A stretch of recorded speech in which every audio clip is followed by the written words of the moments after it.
अस्सलामु अलैकुम नाजरीन। जब हज़रत नूह अलैहिस्सलाम अपने उम्मतियों को लेकर कश्ती में बैठे तो उन्हें कश्ती में एक बूढ़ा नजर आया। उसे कोई पहचानता भी नहीं था।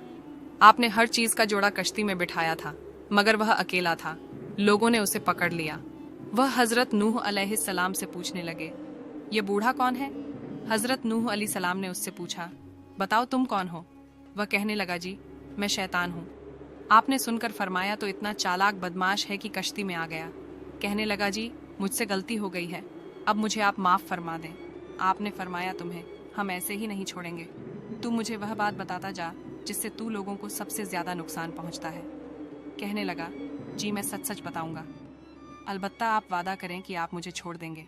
आपने फरमाया, ठीक है, हम तुम्हें छोड़ देंगे। वह कहने लगा, मैं दो बातों से इंसान को ज़्यादा नुकसान पहुंचता हूँ। पहला हसद, इस दूसरा वीडियो को लालच। पूरा देखने वह के फिर लिए कहने लिंक पे लगा कि क्लिक हसद करें। एक ऐसी चीज़ है